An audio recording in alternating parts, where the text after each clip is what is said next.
And welcome back to This Day. Hoag's Precision Medical Medicine program offers targeted therapy for cancer patients. And welcome back to the program, Dr. Simon Khagi, who's head of the oncology area there, medical director of neuro-oncology. And welcome back to the program. First of all, what is your role here as the director? You oversee the entirety of this entire program? It seems like a lot. Yeah, it can be a lot. So I oversee neuro-oncology. It's a subspecialized niche within the sort of larger medical oncology practice at Hoag. And what that means is basically that I take care of the patients that are diagnosed with central nervous system malignancies or cancers, as well as certain precancerous or predisposing syndromes that might lead to brain tumors in these patients. In addition, I also see lung cancer. I also see melanoma. That also works out well for me because many of these patients actually have brain tumors from their lung cancer, from their melanoma, which I also assist with managing. So it's a fairly broad specialization, even though specifically treating a brain cancer patient, it's a really rare diagnosis, and it requires maybe a higher level of training to take care of those patients very well. And if a lung cancer spreads to the brain and it comes to metastasized lung cancer, is it a different way of treating something that maybe developed or started in the brain? Or did you drill down to that kind of science level of what the makeup of the cancer is? Yeah, we definitely want to know what kind of cancer is in somebody's brain.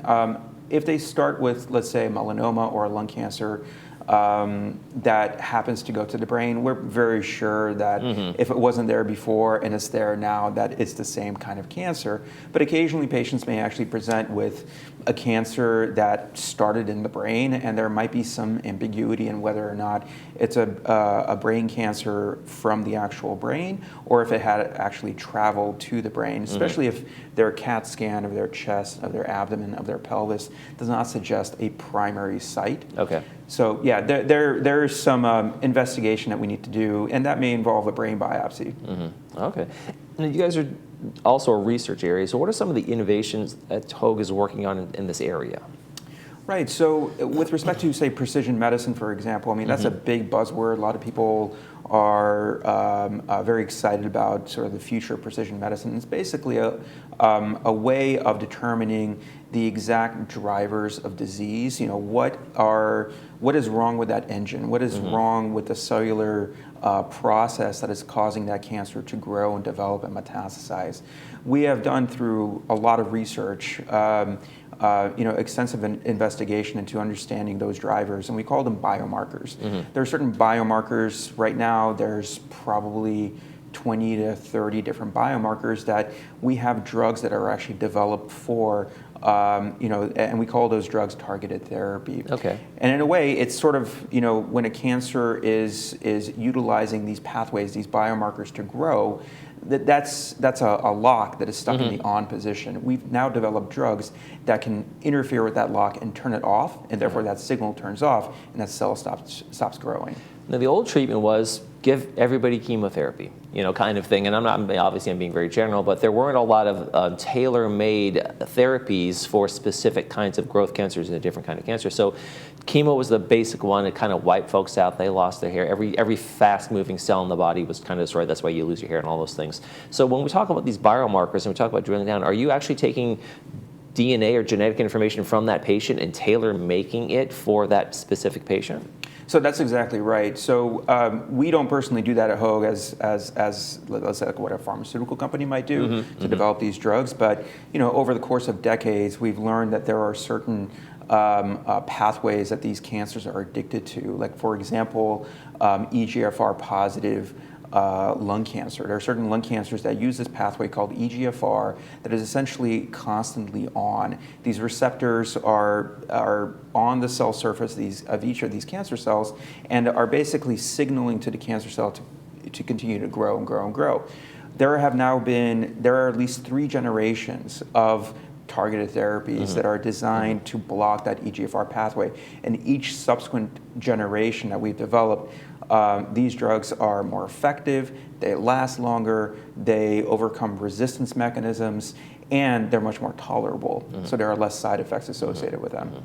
Now, as a biomarker drug, for instance, like when Jimmy Carter had his brain cancer, and they seem to have a very specific biomarker and specifically tailored drug for that, and he was basically declared cured, from that. Is that something that we wouldn't have happened 25 years ago?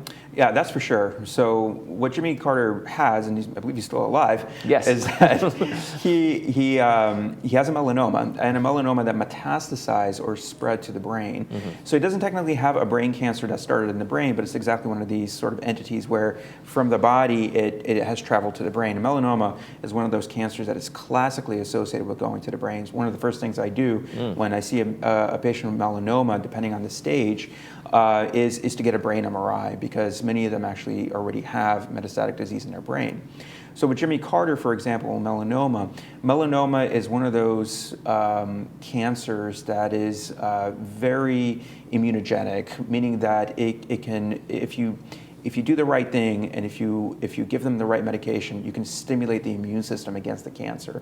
It is partially dependent on those biomarkers. One of them is called PD-1 or PD-L1.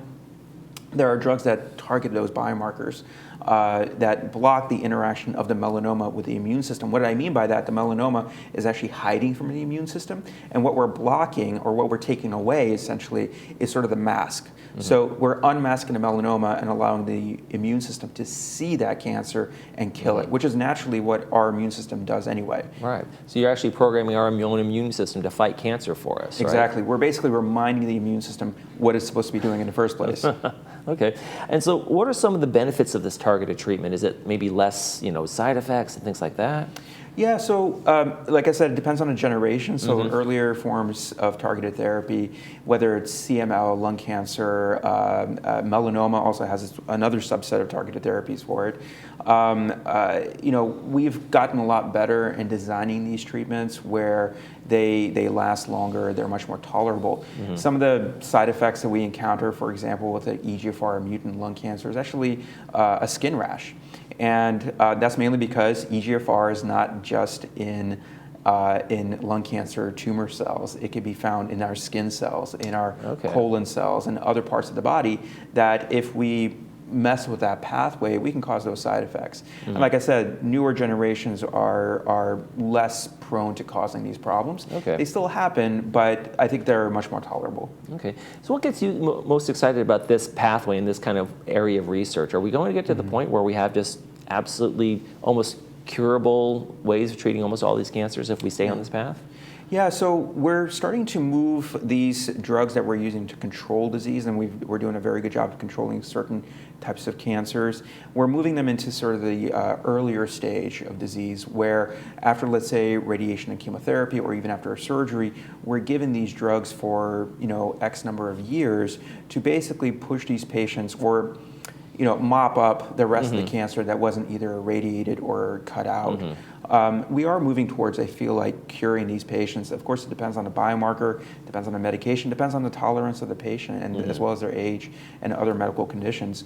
As far as the metastatic setting with these targeted therapies, a lot of patients get these medications and just stay on them as sort of as a measure to control their disease. And in some patients, like in CML, for example, we've essentially turned that into a chronic disease, like hypertension or diabetes. And people just live normal lives with very, very minimal side effects from their medications. And so when we talk about that mop-up kind of thing for a couple of years afterwards, is that because in certain cancers, we think you're cured, we can't find anything, but they're still on a microscopic level, it's going on somewhere and it just hasn't maybe metastasized in a new place? That's exactly right. So with surgery, you can have the most amazing, the best surgery in the world, but you can't get every single cell. Now, we know that in some diseases, surgery is very, very curative.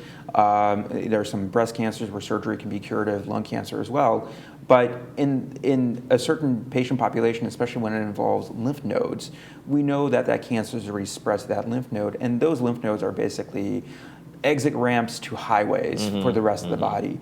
And we do, at that, in certain patient populations, do recommend some form of therapy after surgery. We call that adjuvant therapies to, again, mop up and to decrease the risk of recurrence somewhere else.